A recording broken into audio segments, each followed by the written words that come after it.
Tommy here.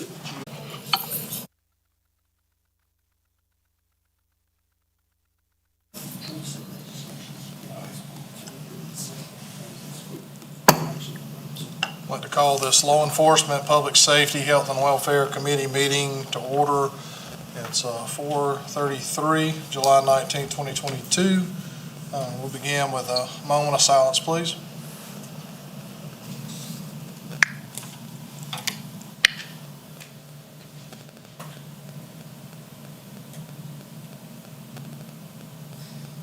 Thank you.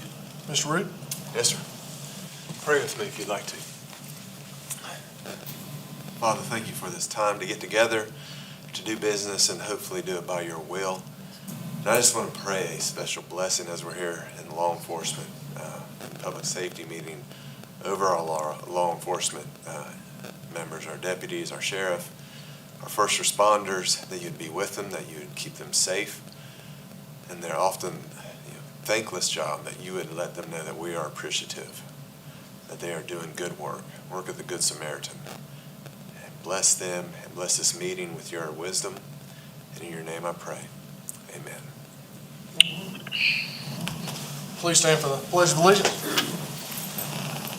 Pledge of allegiance to the flag of the United States of America and to the republic for which it stands, one nation, under God, indivisible, with liberty and justice for all.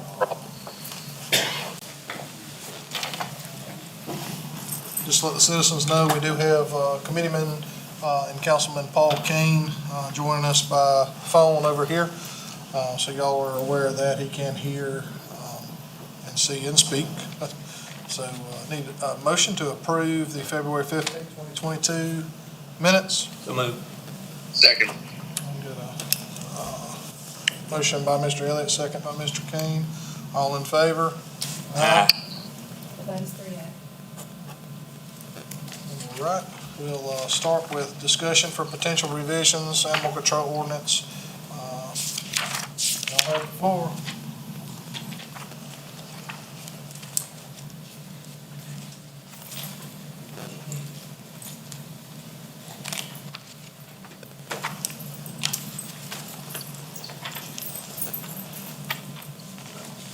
This is what I said to share. Copy of it. It went red. Just a different color. I'll give the intro on how it came about, sure. Mr. Chairman, if I may, Yes, sir. I'm going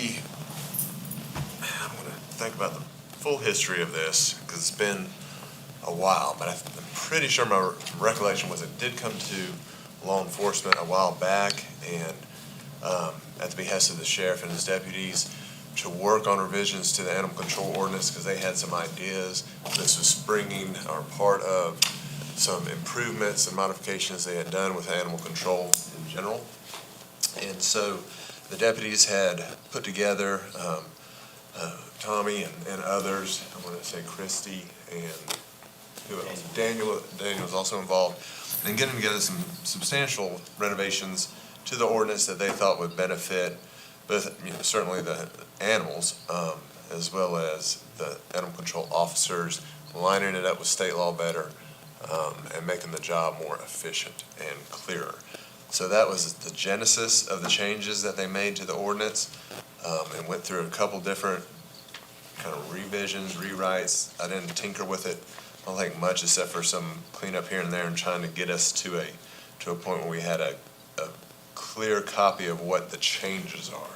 And so that should be what's in the backup material and it's in front of you. And we think you have the same, Tommy and I have the same copies. So however you feel best about going through it, if you want to walk through the substantive things, the material changes that y'all were proposing. The next step is, if you feel good with these, I think a motion to direct staff to finalize these revisions and then bring it to full council in the way of an amended ordinance would be the way to go about it. I was talking to Amanda earlier, and she has some other ideas too, she has some good ideas just coming from her perspective on some different revisions that could potentially make this better. So with that, I'll just turn it over to the deputies and whoever wanted to talk about it. Yes, some of the Got a list of the changes here. The structure changes is going to encompass the managed intake, a trap and release program, a better definition of dangerous animals. Then the ordinance changes itself is just more in-depth and additional definitions to what ordinance, to what ordinance is, are being changed and stuff. Again, that goes into the community cats, dangerous animals, nuisance cats, seizures, DHEC definitions, some enforcement, field euthanasia, tethering, and things like that. So I can go through what we've got, but it's pretty lengthy if that's what you would like for me to do. When this originally came up, I guess it's been 2-3 years ago, some of the stuff in it seemed, there's a better definition of what is a said animal, because it kind of got out of control, not for because of y'all, but some of the proposals in it was literally where people felt like we were having to bring cows inside. And honestly, that's what people felt like it was. So I think some of the definitions that you've put in place on here are defining what said animals are, as well as, some dogs, it depends on the dog breed, have the ability to stay outside no matter what the cold temperature are. Some of them prefer it cold, and I think you've done a good job of doing that. In regards to, because this proposal actually comes out from, animal control, not, necessarily a council directive to come up with this. It's, the enforcement means come from y'all, so it's what y'all are seeing out there to, give animals a voice, but also make sure that we're, protecting the animal and properly having some common sense in this, and I think you've done a good job in there. When you bring up the abandoned animal, the definition of that seems a lot more clear than what has been before. Touch base on the abandoned animal and, adequate shelter and the importance of that, because we're not exactly speaking on where the other one that was given to us was really talking about, hey, your animal has to come inside. And that's not what this is anyways taking. So I think you did a great job of kind of explaining that, and y'all did a good job working together on that. But abandoned animal and adequate shelter, if you'll touch on that first. The adequate shelter, like you were saying, some animals can be left outside, but there's things that need to happen if that takes place. And the definition itself actually breaks that up about it being waterproof, windproof. There is one thing that Sergeant Neighbors has brought to our attention, and I was going to try to get with Mr. Root, and I apologize for being late. But the 3 inches from the ground, and Sergeant Neighbors she could probably explain that part of it a little bit better. But that's another thing that would be kind of hard to enforce there. But the adequate shelter itself, it really goes into the degrees, about what that house should be made of. If it is a certain degree, it should have proper bedding and stuff like that in there. It can't be a metal structure. So if it's a metal structure, then the insides have to be a certain thing to where it's not going to conduct a lot of heat. And then it also being cold, it could be a problem there too. So that's pretty much it on the adequate shelter. Unless you want to add some more stuff to that. Okay. Some of the, when you start putting numbers in there, the waterproof floor, things like that, to me, it's a little bit too, we're trying to, on a common sense approach, and I always say this, that the 98% of our citizens take care of our animals and use common sense to care for them. What we're really looking for is to, I guess what y'all are looking for is some ability for those 2% that abuse their animals, that don't give their animals water, food, on I guess, the ability to either take the animal or prosecute? Is that what the goal of that is? Basically get them for animal care because they're not providing correct care for them. Right. With the shelter not being adequate. Well- Basically 3 sides and a roof, a lot of people feel like that's adequate, but if it doesn't have a solid bottom, that means they're on the cold ground. And then, like we had put the 3 inches on there, if we have it raised off the floor, it's no different than having a mobile home with no underpinning. The cold air is gonna get under it. So we wanted to find, if it's up off the ground, then it needs something to keep the air from flowing under it. And that was one reason I felt like pulling that part back out of it was, Yeah. Just from my perspective, I'm not willing to, I'm not in law enforcement, but I wouldn't be willing to push that on somebody. Because to me, if it's covered and, we're in the South, so usually the ground, even at that, there's a lot more things that I would care more about than that. I'm just, like I said, the point when it states in here, unless there's a specific thing, I do agree that it needs proper shelter, and we don't want water running through the middle of where they're trying to lay. But well, that's the just- wind coming through also, a lot of people think the airline crates are adequate because it does have a roof over it, but the sides are vented. Right. So it doesn't protect them from the air coming in. So that kind of helps define that where people don't, they can't really argue, well, it's got a roof over it, but the wind can still come in. And I'm that just also. I'm trying to make y'all's job a little bit easier too, because I'm just honest, if that's the case, then there's gonna be a bunch of people in violation if you go out there and their dog's perfectly sheltered and it's a dry area where they're laid and they're on the ground, and whether it's grass or whatever it is, like I said, I don't think that's necessary. That's just my opinion. Sure. And also touches on the tethering too. We didn't want to go into Hang on, before we move forward to that, on abandoned and adequate shelter, do you have any comments on that? Mr. Kane? Excuse me. Abandoned animal and adequate shelter?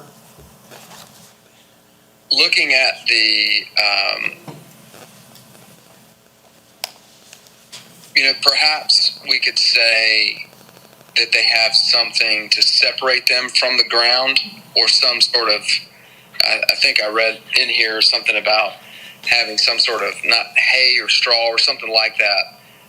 If we're not, I understand what you're saying, Mr. Davis, but if there's some sort of protection from the ground, obviously we're concerned about the cold, not the heat, the heat of the ground, drawing heat away from the animal. But I would think if there's some sort of material, it says at or below 32 degrees Fahrenheit, quantity of dry bedding material. What if we have that? I don't know if it's a big deal, but anyway, I just was looking at that. Sorry, I'm looking at this on my computer, and it's kind of hard to tell. But no, I think that's. I don't really have a problem with it as it's written, personally. Mr. Chairman, if I could, and I'm just trying to coalesce the different thoughts, and I think if I'm picking up on what Christy's saying, right, maybe it would be good if we put in the shelter shall be adequately waterproofed and windproofed of a suitable size to accommodate the dog and allow retention of body heat. And then you could stop that number 1 right there. And you could delete where we get into the subjective element, 3 inches off may be good or bad. So we can delete that, the rest of it really, and then go into what Mr. Kane was underscoring, which is that it would have bedding material as necessary to allow the retention of body heat. Something along those lines, I think would accommodate what you're thinking and also. I like that. Yeah, again, we're dealing with a 2% that don't take care of their animals.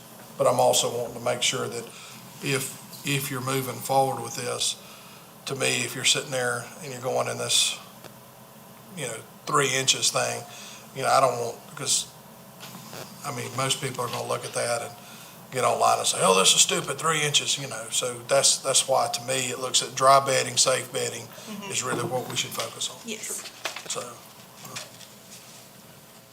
okay, going into I think the clarification of the cats, will you touch base on, we're doing a catch and release program on cats. Are we still doing that where we were, spay neuter on the cats, or did we ever go forward with that? Yes, sir, we have, but that is, the Humane Society is running that program.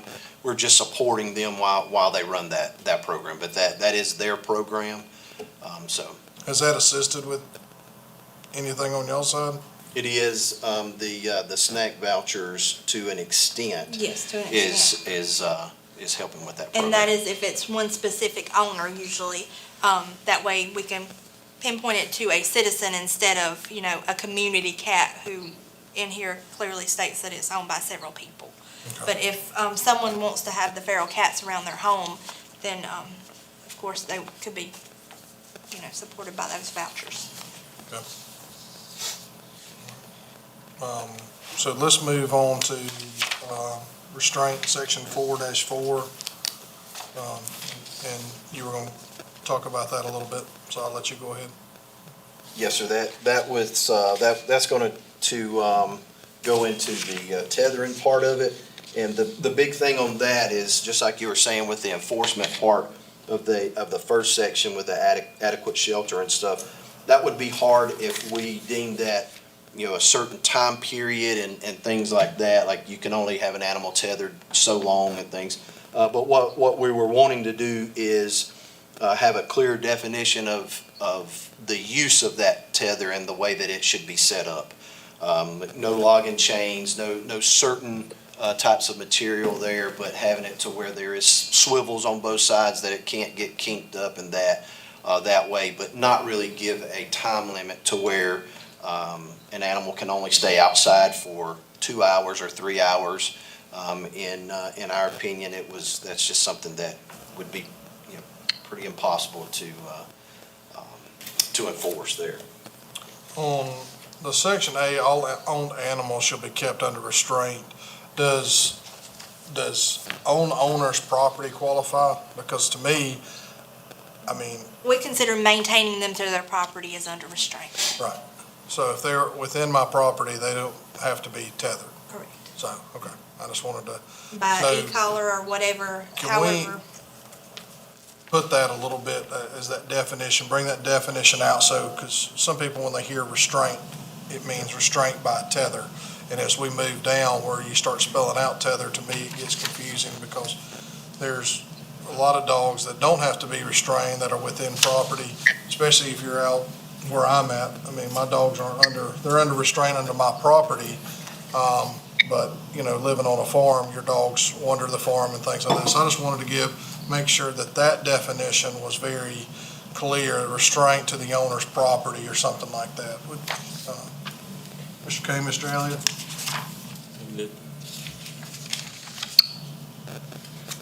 If you think that that's going to be confusing, we want to make it easy to, it's defined as under restraint in the definition section. It says an animal shall be deemed under restraint if it is on the premises of its owner or custodian, or is accompanied by its owner or custodian and under the physical control of such owner or custodian by means of a restraining device. This section does not apply to dogs lawfully engaged in hunting. So, I think restraint is, pretty well defined, or under restraint is pretty well defined there. Yeah. Definition. As you move down, it is, but sometimes it's not read as that. And that's why I was trying to give it a second to where if somebody puts that out, it's not trying to be deceptive to the public on what we're calling restraint. So if we're going to define it, it is defined, and I feel like it is defined clear as we move forward. But I think that simple thing, restraint onto owner's property, would be. Mr. Chairman, if we just added a parenthetical, perhaps after 4.4A, all owned animals shall be kept under restraint. See definitions in section 4.2. I can reference that below for under restraint, so there's no confusion. Yeah, definitely folks will read that and jump off without looking back.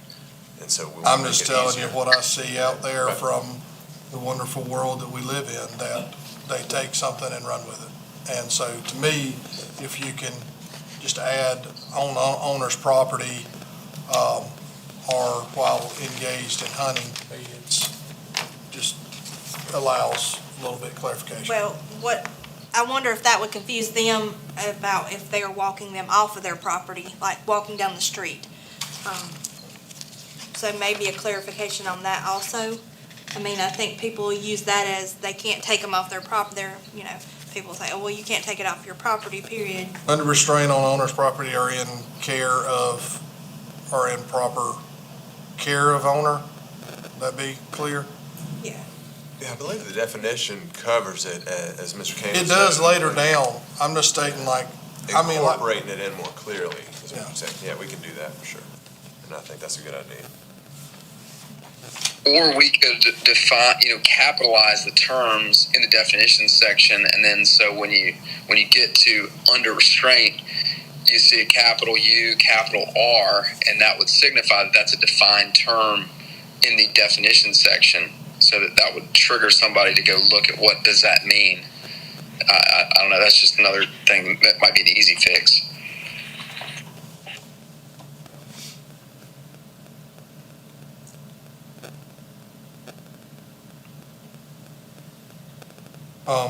In the state law, what is the state law definition of the tethering in regards to versus what y'all have written on here?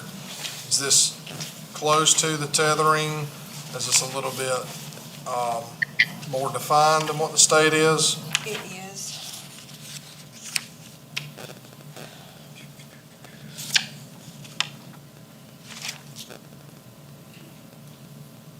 Give me just a second to find it.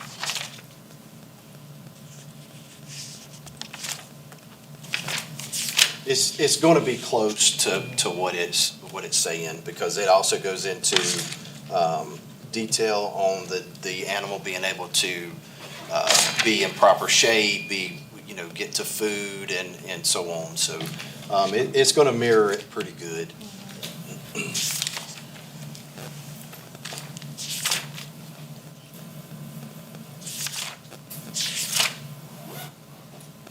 It looked kind of identical to what I think some of the definitions that y'all put out there made it a little clearer in what I want citizens to take from the meeting. The idea of the section 404 restraint is not stating that you need to tie up the animals. That's not the goal of this, and that's not what y'all are trying to propose either.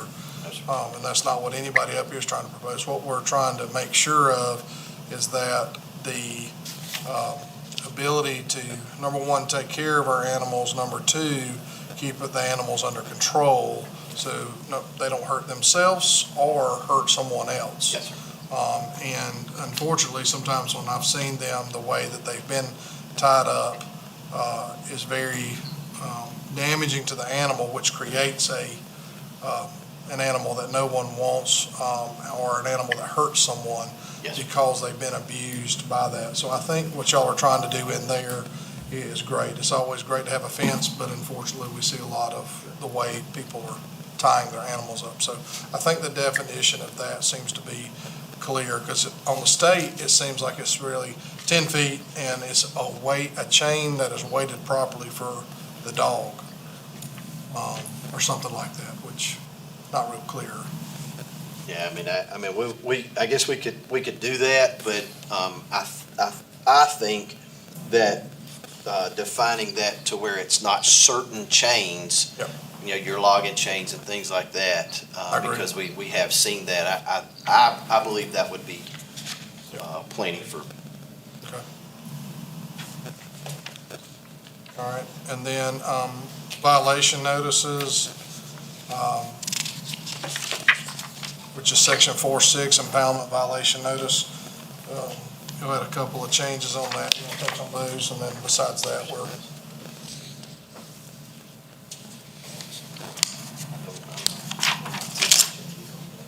4.6, I think this is one that I did.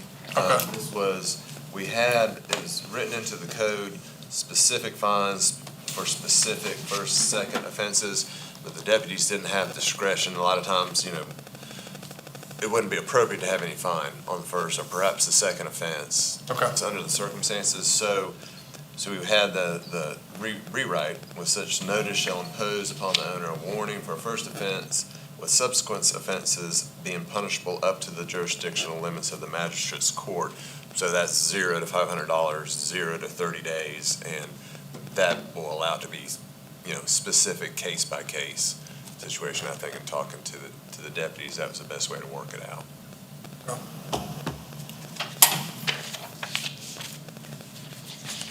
Did y'all have anything else on that? Well, Mr. Chairman, I'd just like to thank the two of y'all for all the work that you put in.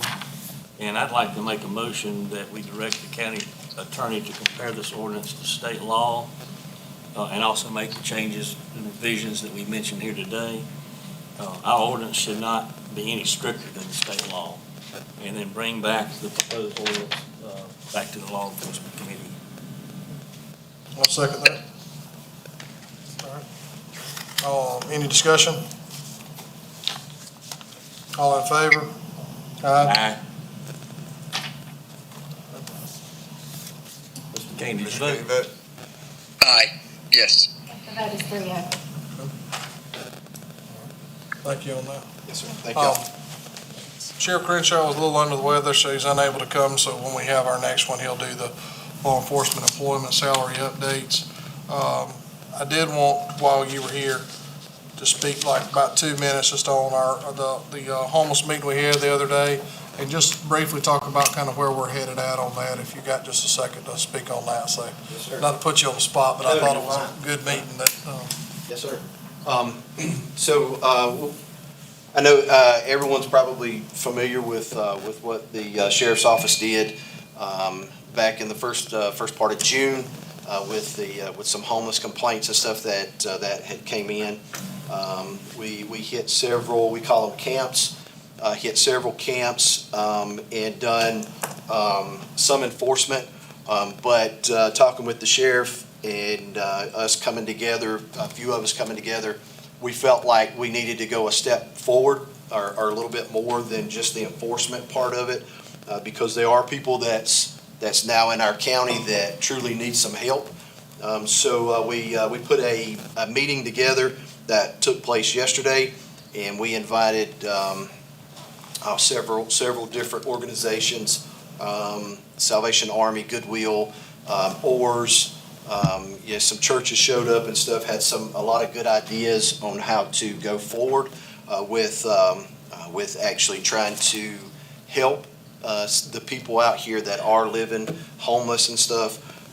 And with that, we have made a determination from some of the information that we gathered yesterday. We've made a determination to create a coalition or a task force, something to that effect, and really start moving forward with trying to bring all of our organizations, which we have a lot of them here in Oconee County, bring a lot of those organizations together and get that information out so we can move forward and help the people that really are needing some help out here. So. and myself and Councilman McCain, as well as I think we had probably about 40 plus attendees in that. Yes, I'm grateful for the meeting that y'all put together, and I thought it was great. One of the big things that you said in there that said that the problem solver can't be detention, it needs to be attention. We can't arrest ourselves out of the situation. So, thinking outside the box is, I think, what we're trying to work on together, and I think there was a lot of things that came out of that. And I just wanted the public to know that we're very well aware of the situation. There's a lot of great programs around here, but there's more than one type of homeless, and I think that was the biggest thing that all of us know, but they see one person and they think it's a simple problem, and it's not. But I'm grateful for what Sheriff Crenshaw and you and all the officers are doing to work together with that, and I just want the citizens to know that it does appear more now than it normally does, but when the weather is warm, people travel around the area. So I think y'all are doing a great job. We need to continue to push forward, and it needs to be definitely a big emphasis of council to give it the attention that it needs. So I appreciate you mentioning that today. Yes, sir. Mr. Chair, Yes, sir. and I know that the City of Seneca Chief of Police Casey Bowling was there, Seneca Mayor Dan Alexander was there, along with a number of other people. But Chief George Campos with Clemson Police Department was there, and he made a couple comments. One of which he said, what I think we need to do, because they're dealing with homeless problem as well, and the homeless certainly don't care which jurisdiction they're in when they're just trying to survive.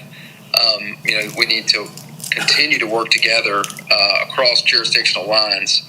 But one thing he suggested was that Oconee County pass a resolution, which we know that it's not a legal, it's not an ordinance. It's not a legally enforceable thing, but to just take a position as a county and as a council that we do not want people to live. We do want people to live in a shelter, not a shelter, but have shelter, to have a safe place to live instead of having to live outdoors.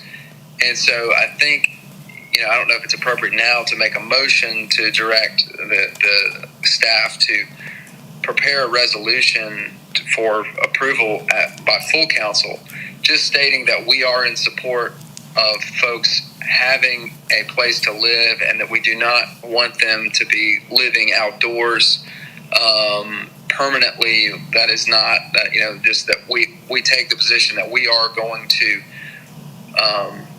seek to resolve this problem, obviously in a very humane way, but try to help bring these people back into a normal way of living. And Mr. Chair, I don't know if it's appropriate if I make a motion to direct staff at this time or not. Yeah, I'll second that.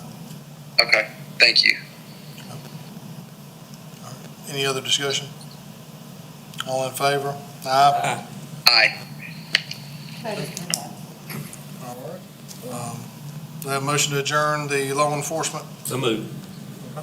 Second. All in favor? Aye.